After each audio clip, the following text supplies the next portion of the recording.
My husband divorced me by text. I'm leaving you for my 21-year-old girlfriend Lila and moving to Florida. I've already drained our joint account. Ha ha ha.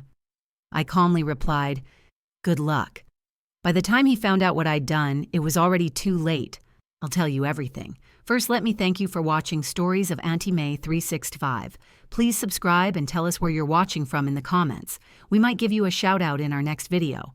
Today's special shout out goes to Marie Jones from Memphis, Tennessee. Thank you for being part of our family. Now let me tell you everything. The notification pinged on my phone while I was teaching my cooking class at the East Side Community Center in Los Angeles. 12 eager students watched as I demonstrated how to fold empanadas, but my eyes were locked on the screen. I'm done with this marriage, Marisol. Moving to Florida with Lila. She's 21 and amazing. Already took everything from our account. My student Martha noticed my pause. Everything okay, Mrs. Vega? I smiled, tucking my phone away. Perfectly fine. Now who wants to learn the secret to crispy edges? My voice stayed steady, but my mind was already 3 steps ahead. After 15 years of marriage, Victor thought he could just vanish with our money and a girl barely older than our nephew. I finished the class like nothing had happened, helped clean up, said goodbye to everyone, locked the community kitchen. Only then did I pull out my phone and type back, good luck. 2 simple words. No drama, no begging, no tears. You see, I'm Marisol Vega, 42 years old, and I've been watching my husband's midlife crisis unfold like a slow-motion car crash. The expensive cologne that appeared in our bathroom, the sudden interest in tight jeans and leather jackets, the way he started talking about living life to the fullest while complaining our marriage felt too routine. 3 months ago, I'd found hotel receipts in his jacket pocket. That same day, I opened my own private account at First National Bank of Los Angeles. When Victor suggested we simplify our finances by putting everything together, I agreed with a big smile. What he didn't know, I'd been moving my teaching income, my catering money, and my grandmother's inheritance to my private account for weeks. Walking to my car, my phone buzzed again. Don't try to stop me. Lila and I are meant to be together. I've been planning this for months. I screenshot the message and added it to my special folder labeled Evidence. You see, the joint account Victor had drained contained exactly what I'd been depositing each week, just enough to keep him from getting suspicious. About $2,000. The real money, the profits from my successful catering business, my cooking classes, and the Sol Y Alma food truck I'd been running on weekends, was all safe under my name only. I called my sister Sophia first. He actually did it, I said, starting my car, sent the breakup text and everything. Sophia had been warning me about Victor's wandering eye since our last family barbecue. What's your next move? She asked. I smiled, pulling out of the parking lot. Phase 2. My attorney, Camilla Hart, was expecting my call. We'd met 6 weeks ago when I'd found Lila's love letters hidden in Victor's toolbox. Time to file, she asked immediately. He just made it easy for us, I replied, forwarding his texts. Can you believe he admitted to planning this for months and stealing our money? Camilla laughed. Marisol, your husband just handed us the perfect case text evidence of premeditation confession to taking marital funds and abandonment. Plus, your business records show clear separation of assets. While Victor probably pictured me crying into a tissue box, I was actually sitting in my favorite coffee shop in Echo Park, reviewing the paperwork I'd prepared weeks ago. The house title in my name only inherited from my parents. The food truck registration, my name only. The catering business license, mine. The cooking class contracts, all mine. My phone wouldn't stop buzzing. I know you're angry, but this is for the best. You're not getting any younger, and Lila makes me feel alive again. Each text was another nail in his coffin. I forwarded every message to Camilla and kept my responses short and sweet. Understood. Take care. Be well. That evening, I sat in our house. My house now, and made a list. Victor thought he was so clever, but he'd never paid attention to the details, how I'd kept meticulous records of every business transaction, how I'd never mixed personal and business money, how I'd rebuilt our home with insurance money after the fire 3 years ago, all in my name. The doorbell rang around 8. Victor's brother, Miguel Reyes, stood there looking embarrassed. Marisol, I'm so sorry. Victor called the family, said you two grew apart, but the way he's talking about this Lila girl. Miguel shook his head. Something doesn't feel right about this. He's a grown man making his choices, I replied, inviting Miguel in for coffee. We'd always gotten along well. Did he mention draining our bank account too? Miguel's face went white. He said, What, Marisol? That's not okay. I showed him Victor's texts. Miguel read them twice, his expression growing more disgusted with each word. 15 years of marriage, and he ends it with this. Miguel shook his head. My brother's lost his mind. And Lila. I met her at his office party. She kept asking if Victor was really successful, how much money he made. After Miguel left, I called the credit card company. Hi, this is Marisol Vega. I need to report unauthorized charges and cancel my husband as an authorized user. The representative found the charges immediately. 2 plane tickets to Miami, a luxury hotel booking, expensive dinners all charged after Victor had already told me he was leaving. Based on these text messages you've sent us, Mrs. Vega, we'll reverse all charges and cancel his access immediately. I could practically hear the satisfaction in her voice. Victor and Lila would arrive at the airport tomorrow to find their romantic getaway canceled. My food truck partner, Rafael Mendoza, called that night. Marisol, there's weird rumors going around the restaurant association. Something about Victor claiming part ownership of our business. I laughed so hard I nearly choked on my tea. Rafael Victor has never worked one day in the food industry, never even helped me load the truck. That's what I figured, Rafael replied. But he's been telling people he was your silent partner, that he provided the startup money. Another lie for Camila's growing file. I'd started the food truck with my own savings and a loan in my name only. Victor had actually complained about the long hours and called it my hobby phase. Morning brought a flood of increasingly angry messages from Victor. What did you do? Our tickets are canceled. The hotel won't honor our reservation. Then answer me.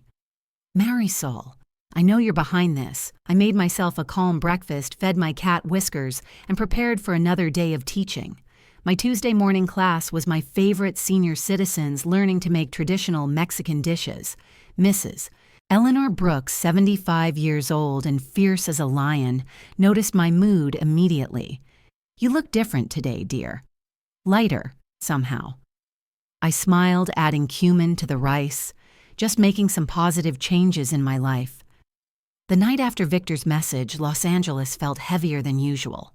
The city never truly sleeps, but for Marisol Vega, even the sound of traffic seemed distant, like the world had shifted slightly off its axis.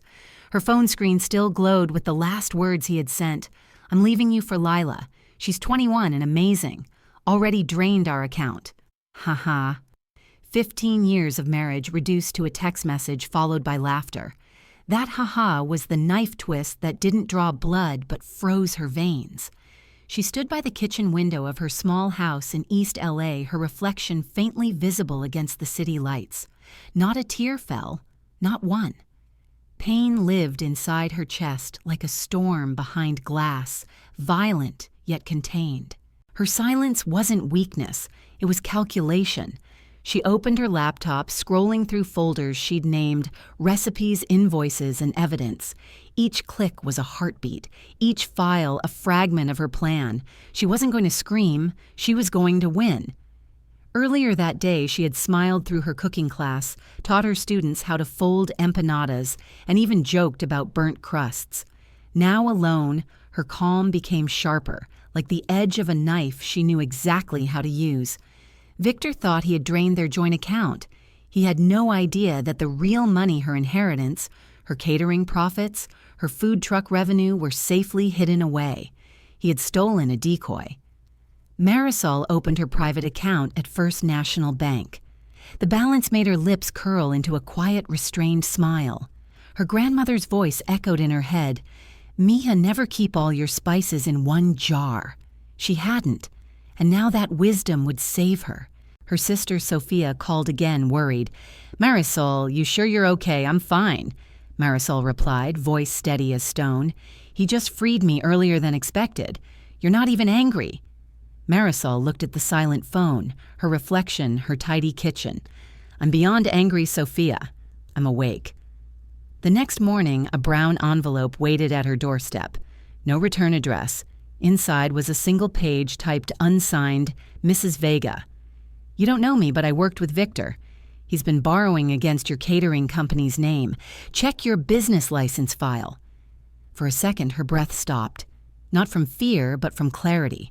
She went straight to her filing cabinet, opened the blue folder labeled Permits and Licenses, and there it was, an unauthorized signature, Victor's attached to a loan she'd never taken. It wasn't just betrayal, it was theft. And now she had proof. Her expression didn't change, only her eyes hardened, the quiet kind of fury that could cut through steel. That afternoon, she met Camilla Hart, her attorney, at a cafe in Echo Park. Marisol wore black, no-makeup hair tied neatly back, the calm before a legal storm. Camilla glanced through the papers and whistled softly. "Well, Victor just gave us another gift. This isn't just divorce anymore, it's fraud." Marisol sipped her coffee. "He built a fire. I'm just letting it burn in the right direction." "You know," Camilla smiled, "most people panic. You're the calmest client I've ever had."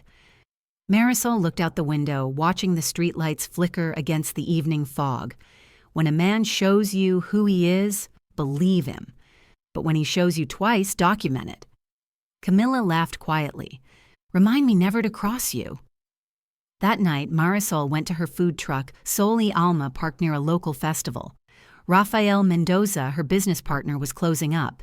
"Hey, Jefe," he said with a grin. "You okay?" "You've been quiet today." "I'm better than okay," she replied. Victor made his final mistake. Rafael frowned. What did he do this time? He gave me everything I need in writing.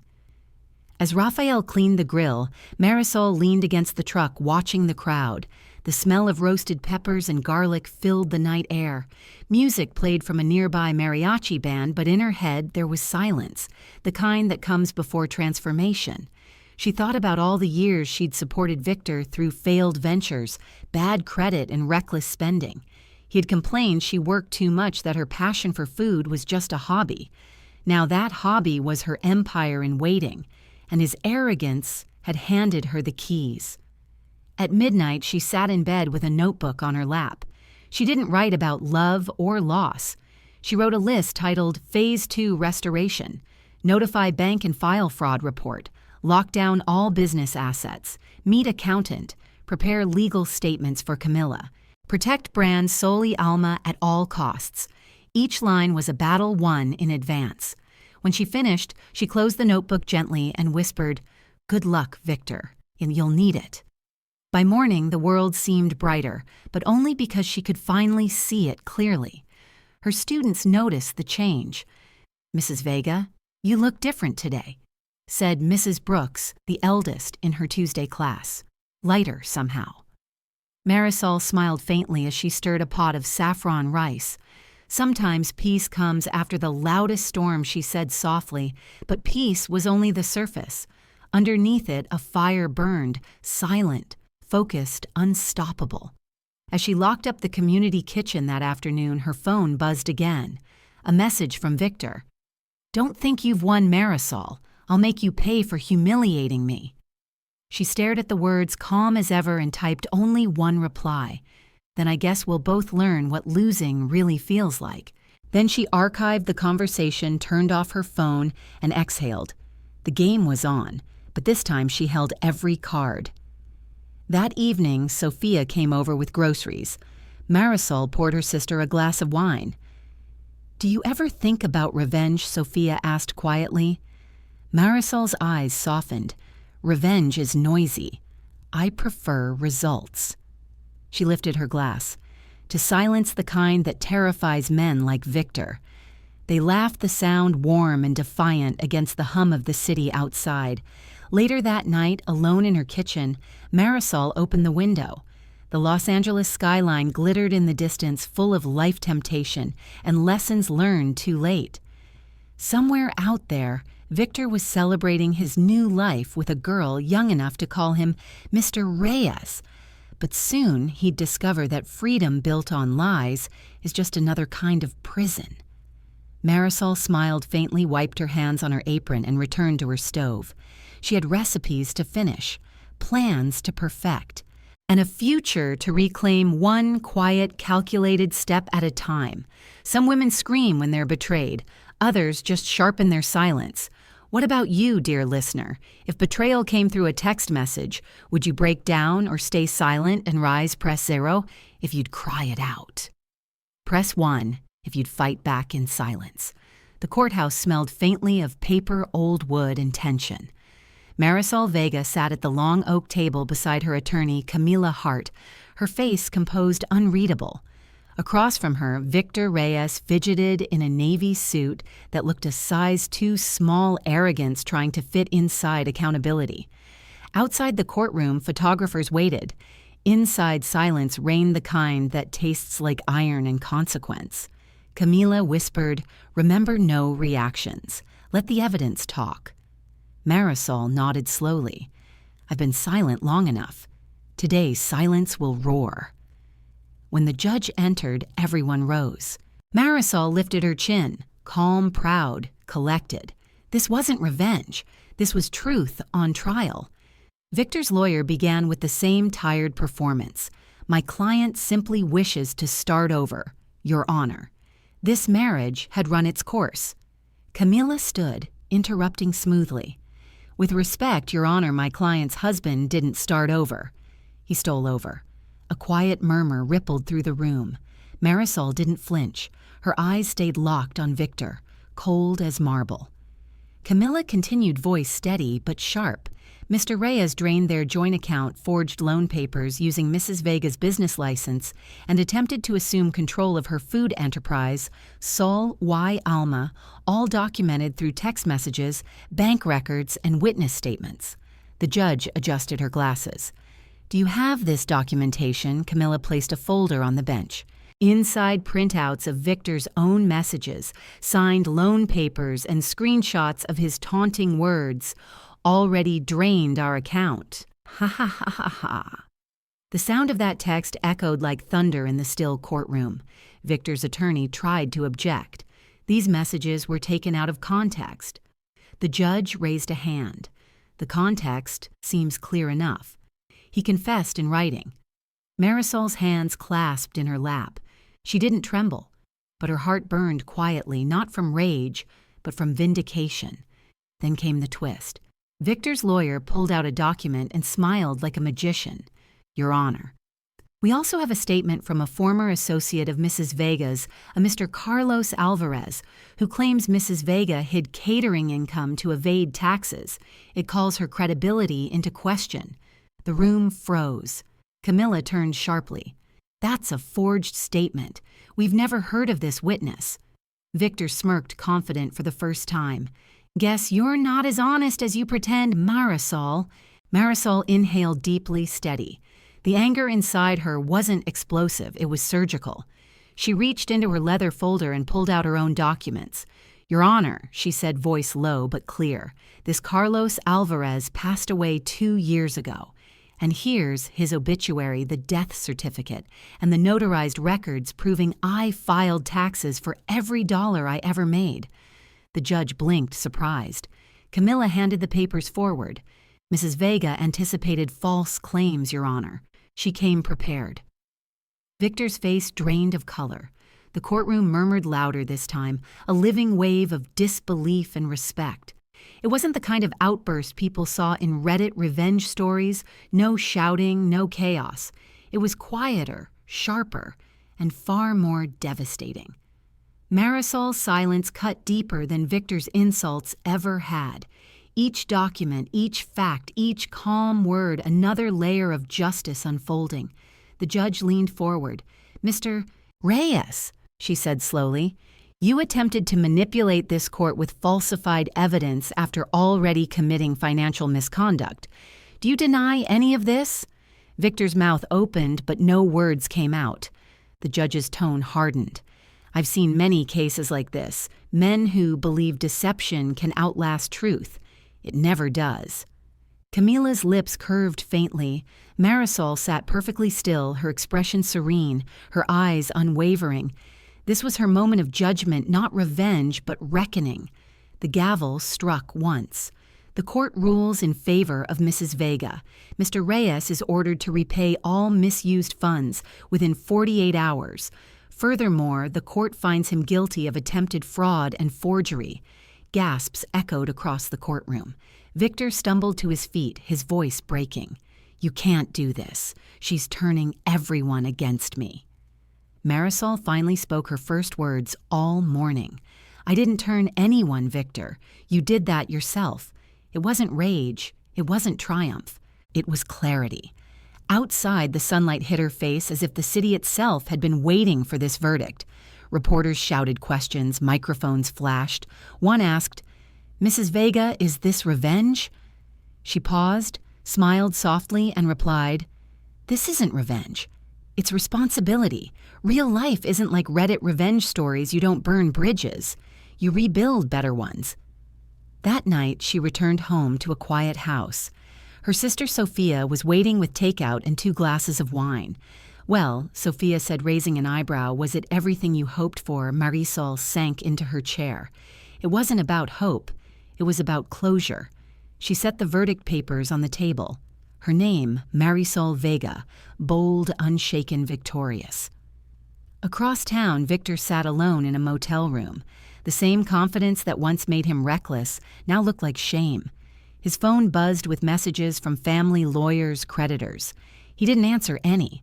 The story that began with "haha" had ended with a gavel. Meanwhile, Marisol walked to her backyard garden where she grew herbs for her restaurant. The air smelled of mint and basil. The city lights shimmered behind her like distant memories. She closed her eyes and breathed in deeply. Justice didn't sound like applause or fire. It sounded like the wind brushing through leaves after a storm. For the first time in months, she felt light, not happy, not sad, just whole. Before going to bed, she logged onto her business page. Hundreds of messages had poured in, customers, students, even strangers thanking her for standing tall. One comment stood out. "This feels like one of those Reddit revenge stories, but it's real and better. You didn't destroy him. You rebuilt yourself." Marisol typed back simply, "That's the only kind of revenge worth taking." As the video version of her story went live later that week on Granny's Voice, viewers from all over left comments sharing their own experiences of betrayal and justice. The message was clear. Sometimes silence speaks louder than screams. Sometimes justice burns brighter than rage. When truth walks into the room, lies have nowhere to hide. She didn't need revenge, she had proof. And proof, my darlings, is the quietest fire of all. If you believe that justice, not rage, is the real victory, go ahead and like this story right now. And tell me, if life handed you a courtroom moment like this, would you stand in silence or speak your truth? Press 0 for silence. Press 1 for truth. The morning after the verdict, Los Angeles woke to headlines that read, "Chef wins Justice Marisol Vega, reclaims her life." For the first time in months, she didn't wake up to dread. She woke to possibility. The storm had passed, but the air was still heavy with what it left behind. Broken trust, scars, silence. Yet beneath that silence, something fierce was stirring. In her kitchen, sunlight filtered through the lace curtains, painting gold stripes across the counter. The same counter where she had once stood shaking with disbelief now smelled of cinnamon and roasted coffee.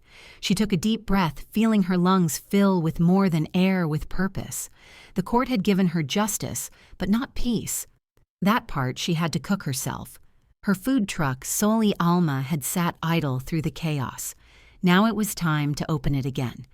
When she unlocked the truck that morning, the air was thick with old grease and dust, the smell of absence. Rafael Mendoza was already there, wiping the counter. "You sure you want to do this so soon?" he asked. Marisol smiled faintly. "If I wait until I stop hurting, I'll never start again." He nodded, understanding. Together, they rolled the truck out into the street, the tires crunching over gravel like a drumbeat of rebirth. The first day was quiet. Customers trickled in, cautious, curious. Some recognized her from the courtroom photos. Some whispered behind napkins. Marisol didn't flinch. She served each plate with the precision of someone reclaiming her story, one meal at a time. The pain had sharpened her. It burned clean like a flame that purifies instead of consumes. That night, as they closed up, a woman approached her. "I saw your story on the news," she said softly.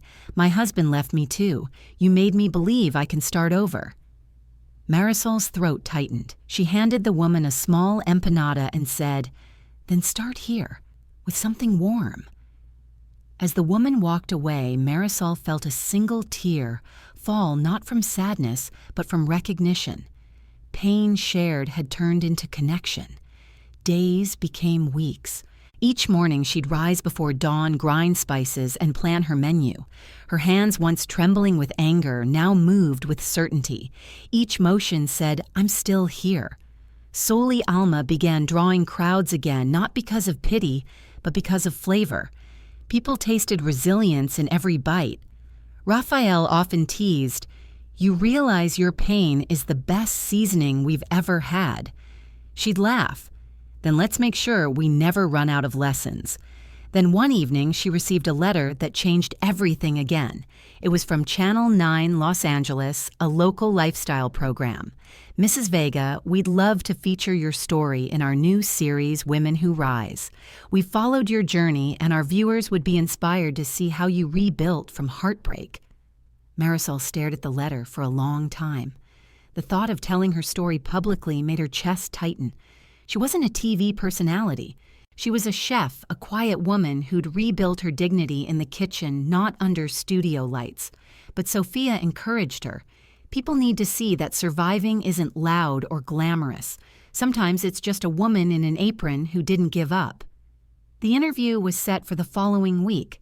Camilla helped her prepare not legal arguments this time, but the right words for television. "Tell them who you are not, what happened to you," Camilla advised. Marisol nodded, though the thought of cameras made her stomach twist. She'd faced a judge, a liar, and betrayal, but somehow a talk show felt scarier. The studio was bright, polished, artificial. A host with perfect hair greeted her warmly. "So, Mrs. Vega, you've become somewhat of an icon for women starting over. What's your secret?" Marisol smiled gently. "There's no secret. There's just work, and belief, and the refusal to let pain be the final word." The host leaned in. "Do you forgive him?" She paused the question, hanging like a weight in the air. "Forgiveness isn't a gift I give him," she said softly. "It's the peace I keep for myself." The audience went silent. Then applause. Genuine, warm, and long. That clip went viral overnight. The comments poured in, some from admirers, some from skeptics, and many from women who saw themselves in her. One comment read, "This feels like one of those Reddit family tales, but it's real. My mother cried watching you." Another, "Not all heroes wear capes. Some wear aprons and carry scars." Marisol read them quietly, her heart both heavy and full. Soon the food truck was busier than ever. Local vendors offered partnerships. A publishing company reached out about a cookbook. The same city that once whispered her shame now celebrated her strength. But amid the noise of new success, Marisol never forgot the stillness that had saved her. She often returned home after midnight, sat alone with a cup of tea, and stared at the small scar on her hand from the night she'd burned herself cooking through tears. That scar reminded her the fire didn't win. One weekend, Sophia organized a community dinner, a celebration of Sol y Alma's success. Friends, students, even Mrs. Eleanor Brooks, her oldest student, showed up with flowers. When Raphael toasted, his voice cracked. To Marisol, who taught us that from ashes we can build flavor. Laughter filled the courtyard. Music played. Marisol closed her eyes, letting it all sink in. The laughter, the smells, the life she'd rebuilt. Later, an elderly man approached her table, a stranger with kind eyes. "My wife and I watch you on Channel 9 every week," he said. "She says your story reminds her of her mother's, one of those Reddit family tales, stories that pass strength down the line." Marisol smiled, touched. Then maybe that's what we're all cooking, recipes for resilience. That night, she stood alone in her restaurant kitchen, wiping down the counters. The city lights shimmered through the window, and she saw her reflection steady, calm, alive. She whispered to herself, "Pain doesn't disappear. It transforms." And in that moment, the flame inside her, once wild and destructive, burned steady and bright, no longer consuming, now guiding. Sometimes rebuilding doesn't look like revenge, it looks like creation. Every scar, every burn becomes part of the recipe that makes you whole again. If you've ever rebuilt your life from ashes, even just once, tap that like button and keep your fire burning. 6 months after the TV interview, the world finally stopped seeing Marisol Vega as the woman from the courtroom. They saw her for who she really was, a creator, a survivor, a force. The grand reopening of Sol y Alma restaurant was scheduled for Saturday night. The building, once a dusty corner bakery, had been transformed into a warm, sunlit space with terracotta walls, brass lamps, and a painted mural of a rising phoenix behind the bar. That mural said everything she didn't have to rebirth through fire. The day of the opening began quietly. Marisol stood in the middle of the dining room before anyone arrived. The scent of garlic and roasted peppers filled the air, and sunlight spilled through the front windows, catching on the gold letters above the entrance, Sol y Alma, food for the soul. She touched the edge of one table and exhaled. No trembling, no anxiety, just peace, the kind that doesn't whisper, but hums. Her sister Sophia bustled in carrying flowers. "You did it," she said, voice trembling. "You really did it." Marisol smiled. "No, we did it. Every person who stayed, every hand that helped this place, belongs to all of us." Sophia looked around at the hanging string lights and polished wood floors. "Do you ever miss him?" she asked quietly. Marisol paused for a heartbeat. "I miss who I thought he was, but not what he became." She smiled softly. That's the difference between grief and freedom. By evening, the restaurant buzzed with guests, students, friends, local chefs, and even the Channel 9 crew that had aired her interview months before. Music played softly in the background, a mix of Latin guitar and soft jazz. Marisol moved gracefully through the crowd, greeting people with that calm, grounded warmth that had become her signature. She wore a white chef's coat, embroidered simply Emptied Vega. When she stepped into the kitchen, her staff paused out of respect more than routine. They all knew what this night meant. At 7 p.m., the doors opened to the public. The line stretched down the block. Marisol felt her throat tighten, not from fear, but from awe. She whispered to herself, 15 years ago, I was cooking to prove my worth. Tonight I cook because I already know it. The dishes rolled out one by one. Coconut lime ceviche, smoky chipotle tamales, her grandmother's signature sweet corn pudding, pastel de elote, the same recipe that started her food truck dream. Customers smiled, laughed, toasted. Every plate was a story, every flavor, a page of her healing. Halfway through the night, a familiar voice caught her ear. Marisol Vega said a man in a navy suit approaching the counter. She turned. It was Leonard Price, a restaurant investor she had once pitched to back when she was still Mrs. Ray's. He had dismissed her idea, telling her food trucks aren't serious business. Now he smiled broadly. "Congratulations. I've been following your journey, quite the comeback. I'm here with a proposal." Marisol raised an eyebrow. "A proposal?" He nodded eagerly. "We're launching a new franchise concept, fusion cuisine with cultural storytelling. You'd be the face of it.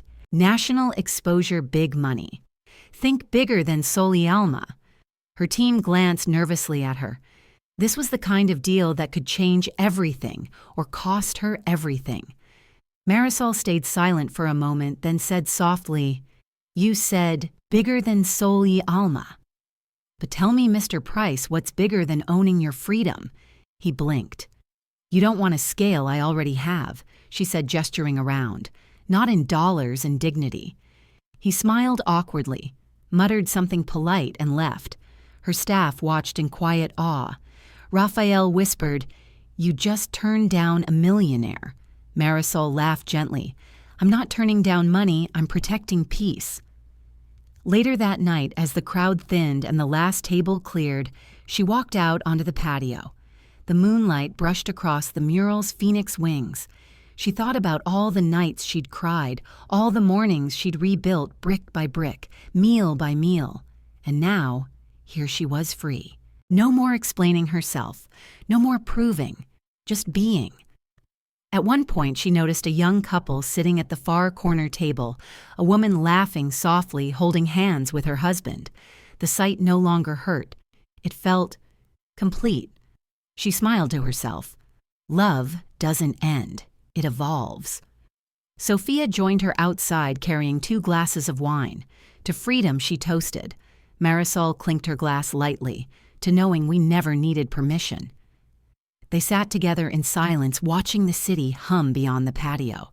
Later, as the restaurant emptied, Mrs. Eleanor Brooks, her oldest cooking student, approached with a small gift bag. Inside was a framed photo of Marisol teaching her first community class years ago, surrounded by students laughing. Beneath it was a handwritten note. "You didn't just rebuild a restaurant, dear.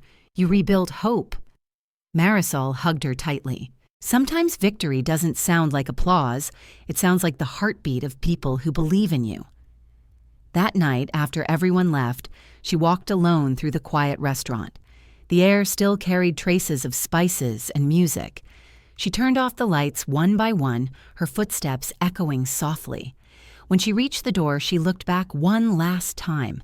15 years of marriage had ended with a text message, but 10 years of resilience had led her here to this moment of perfect calm. She whispered into the dark, "I'm not angry anymore. I'm not afraid. I'm free." Outside, a gentle wind passed through the street carrying laughter from a distant bar. The night didn't feel lonely. It felt alive. Freedom wasn't a prize she'd won. It was the space she'd built around her quiet safe, unshakable. Sometimes the loudest victories don't come with noise, they come with peace. Freedom isn't running away. It's standing tall where the fire once burned. Marisol didn't rebuild her life for revenge. She rebuilt it for herself. Now tell me, dear listener, if life gave you a second chance at freedom, would you spend it chasing applause or protecting peace? Press 0 for applause. Press 1 for peace. A year after Sol y Alma opened its walls had absorbed more laughter than sorrow. The hum of conversation, the clink of glasses, the soft music, it was no longer a restaurant. It was a living heart that pulsed with warmth. Marisol Vega had built something stronger than success. She had built peace. Her mornings had a rhythm now. She rose before dawn, brewed coffee, and watched the first lights spill across the city. She didn't rush anymore. She didn't chase. Freedom had slowed her heartbeat in the best way, but peace, she'd learned, wasn't the absence of pain. It was knowing how to transform it. That transformation began the day a letter arrived at the restaurant. It was written on plain paper, the handwriting young and uneven. "Dear Mrs. Vega, I heard about your community cooking classes. I'm a single mom trying to start over. I can't afford tuition, but I want to learn. Cooking is the only thing that makes me feel like I still have a future. Sincerely, Lila Monroe." Marisol's breath caught. That name, Lila Monroe, the young woman who had once helped destroy her marriage, the girl who'd left with Victor. For a long time, Marisol just stared at the letter. Then she folded it neatly, placed it in her apron pocket, and whispered, "Well, life, you do love your irony." That night, she sat on her PDIO with Sophia sipping wine under the soft glow of string lights. "You're not seriously considering it, are you?" Sophia asked, stunned. "She's the reason you went through hell." Marisol turned the letter over in her hands. She was 21, he was 45. I think we both know who the real architect of that hell was. But still, I'm not doing this for her, Marisol said softly. I'm doing this for the woman I became after her. Sophia fell silent, watching her sister with quiet awe. A week later, the Sol Y Alma Scholarship Fund was announced. It offered full tuition to single mothers and young women rebuilding their lives. The local paper called it a beacon of second chances. Marisol didn't mention Lila's name, but she approved her application. There was no ceremony, no speech, just an email that read, "Welcome to Sol Y Alma. Class begins Monday." When Monday arrived, Marisol waited in the teaching kitchen, her apron tied neatly. Lila walked in, nervous older, carrying a toddler on her hip. "Mrs. Vega," she began, her voice trembling, "if this makes you uncomfortable, I'll leave. I just wanted to try." Marisol's face was calm, her tone even. "Put your child in the daycare room, wash your hands, and get your apron. Class is starting. No drama, no bitterness, just grace." Over the following weeks, Marisol watched Lila quietly, how she worked, how she listened, how she tried to make herself invisible. There was no arrogance left in her, no spark of the reckless girl Victor once flaunted, only humility and hunger, the good kind, the kind that wants to learn to live, to grow. One afternoon after class, Lila stayed behind to clean. When everyone left, she approached Marisol. "I need to say this," she said. "I was stupid. I believed everything he said, that you were cold controlling, that he was trapped. I thought I was saving him." Marisol looked at her, truly looked. Lila's hands shook slightly as she spoke, and her eyes glistened with shame. "He saved no one," Marisol replied gently, "least of all himself." Lila nodded, tears spilling freely now. "I don't expect forgiveness." Marisol smiled, not bitterly, but with quiet compassion. "Then don't ask for it. Just do something good with what you've learned." It wasn't absolution. It was release. And it was enough. Months passed, and the scholarship program flourished. Women from all over the city joined, some escaping bad marriages, others chasing long-buried dreams. Marisol taught them not just recipes, but resilience. She'd begin each class with a saying her grandmother used to tell her, "Food remembers who you are, so cook with the parts you want to keep." The women would laugh, but they understood. Cooking wasn't just nourishment, it was identity, survival, forgiveness in motion. One afternoon during a fundraiser dinner, Lila stepped onto the stage to speak. She wore a simple white blouse, her hair tied back, her toddler sitting proudly in the front row.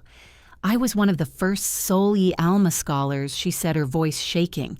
"Mrs. Vega didn't just teach me how to cook, she taught me how to start again." The room erupted in applause. Marisol sat at the back, tears glistening but no longer heavy. That night, forgiveness felt less like surrender and more like triumph. Later, as they cleaned up, Raphael approached her with a grin.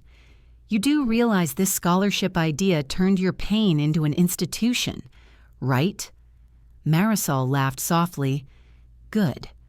Maybe that means it won't die with me." "Legacy," he said simply. "Yes," she replied. "Legacy built from what tried to break me." The next morning, Marisol received a message from Margaret Reyes, Victor's mother. She had become a regular customer over the years.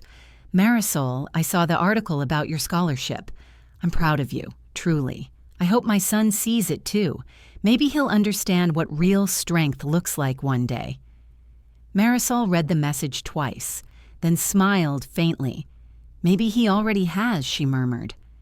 In her office, a framed photo hung beside her desk, a snapshot of her first cooking class with the scholarship students.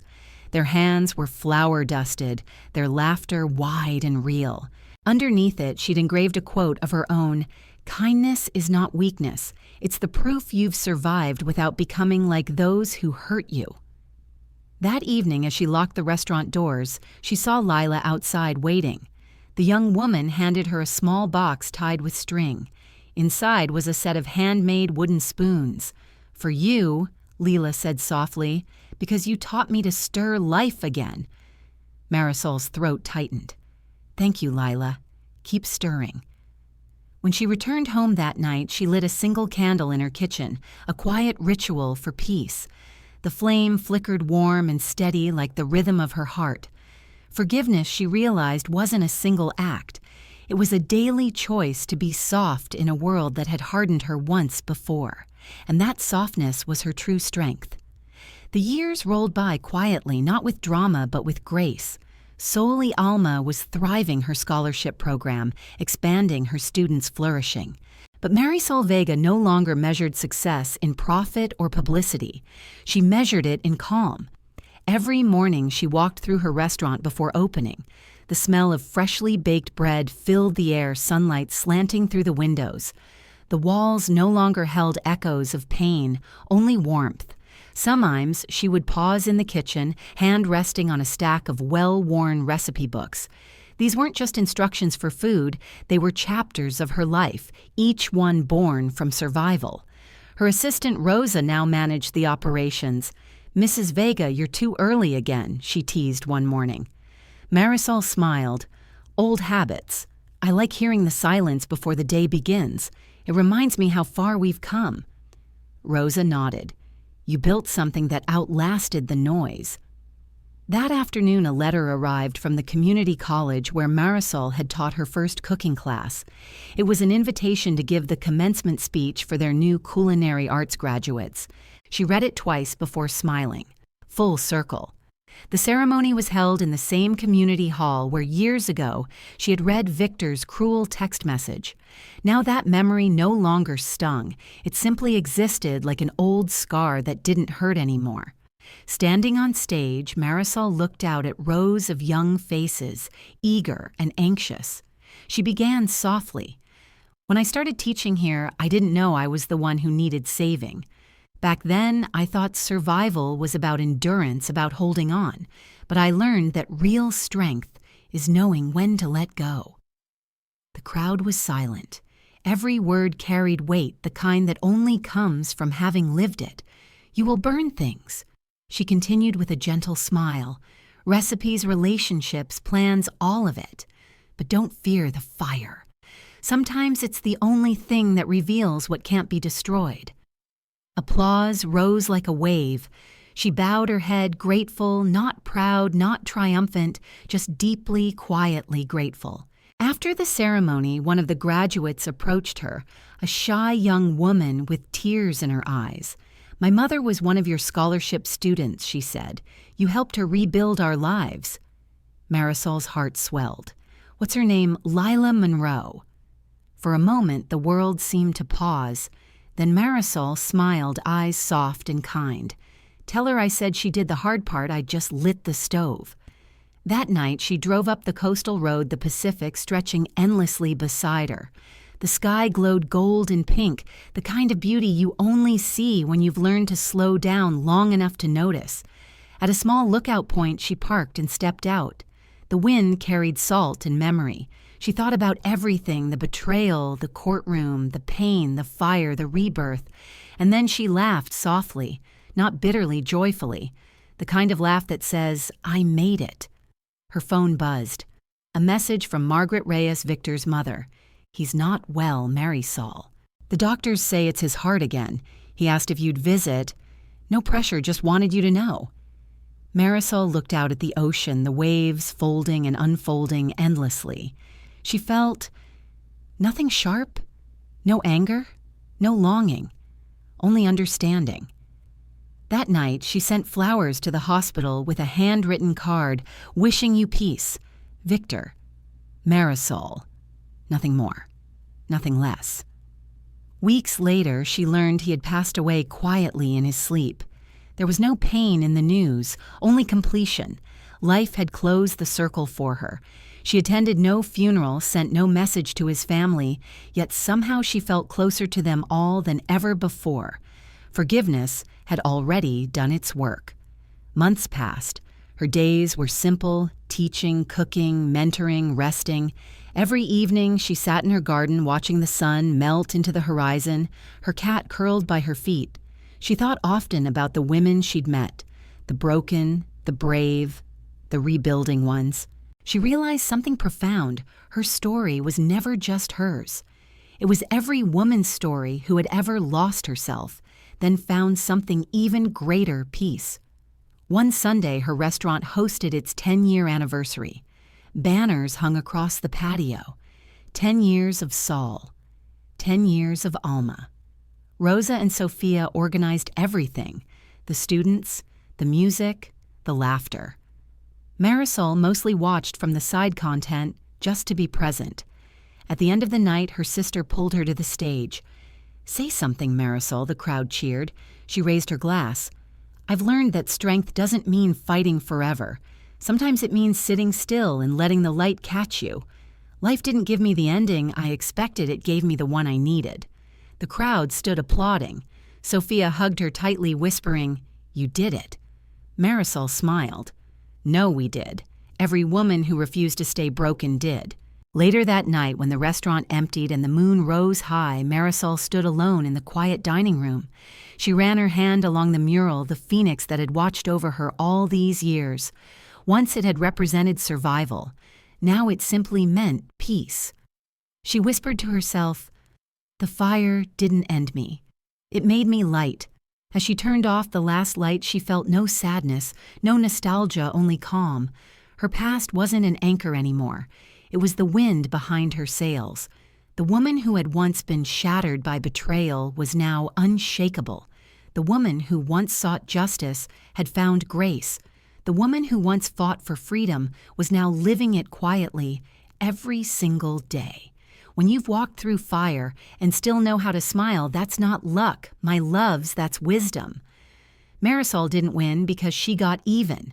She won because she got free. Her story isn't about revenge, it's about release. It's about knowing that peace is the greatest prize of all. Thank you for listening to Granny's Voice. If Marisol's journey reminded you of your own or of a woman you admire, leave a comment, tell us where you're watching from, and subscribe for more stories of strength and healing. Remember, peace isn't the end of your story. It's the beginning of your freedom.